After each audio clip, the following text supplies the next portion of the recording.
Fear. It's the invisible chain that holds millions of people back from living fully. We say we want success, love, adventure, yet we keep standing at the edge, too scared to jump. But here's the truth. Fear is not your enemy.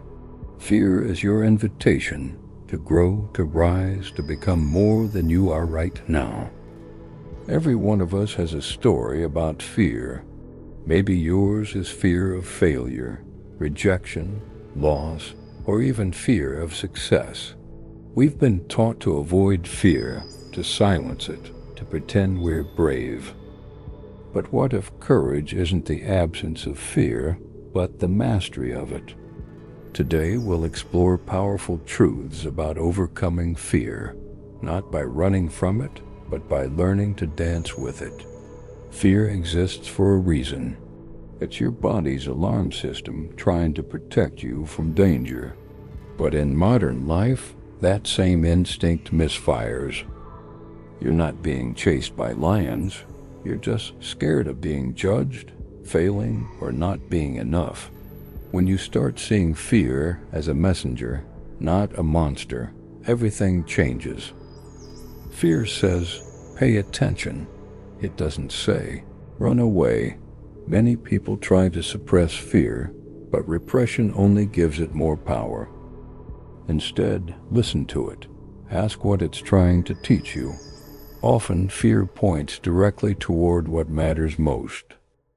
Most fears are illusions built from past pain or imagined futures. You fear rejection because you've been hurt before. You fear failure because someone once made you feel small. But fear doesn't live in the present. It only survives in your imagination. The moment you bring fear into the light of awareness, it begins to lose its grip. Write it down. Name it. Describe what exactly you're afraid of. When fears stay unspoken, they control you. You can't think your way out of fear. You must act your way through it. Courage is built through movement, not meditation. Every time you take one small action, despite the fear, your brain rewires itself. You start to prove that fear doesn't have to stop you. Think of fear as fog, thick, heavy, and blinding when you stand still. But take a step forward, and suddenly you can see a little more. Take another, and the fog begins to lift. Action dissolves fear because it replaces uncertainty with experience. Most fear is rooted in one question: what if I fail? But failure is not the opposite of success. It's the path to it. Every person you admire has failed more times than you've even tried. Fear tells you that failure means you're not good enough. But failure actually means you're trying, learning, growing. Each time you stumble, you collect data. You refine your strategy. You strengthen your resilience.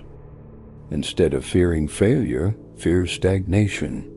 Fear the comfort zone, because that's where dreams silently die.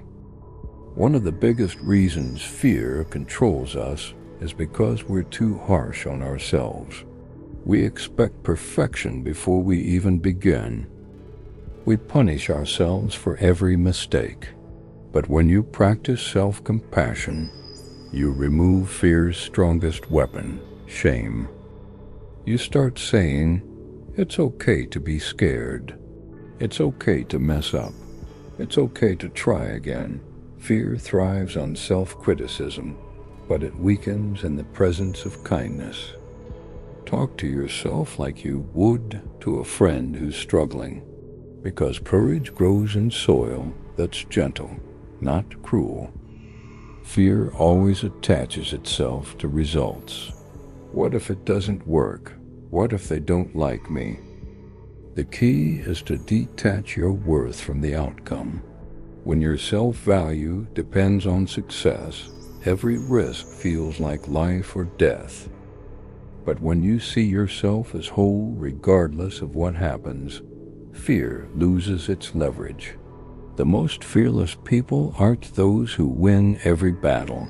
They're the ones who know they'll be fine even if they lose. Your job is to act with integrity, courage, and intention. The rest is beyond your control. The truth is, fear never fully disappears. It just changes shape. Even the most confident people feel fear before doing something great. The difference is they've learned to use it. They turn nervous energy into focus, anxiety into drive, and doubt into discipline. Fear is energy, and energy can be transformed. When you feel that tightness in your chest, don't label it as weakness. Label it as power. Let fear remind you that you're alive, that you care, that you're standing at the edge of something important. Courage is not found in the absence of fear, but in the decision to keep moving despite it. Fear will always whisper reasons to stay small, but you were not born to live half a life. You were meant to explore, to risk, to rise beyond comfort. Next time fear shows up, smile at it. Say thank you for the warning, but I'm doing this anyway.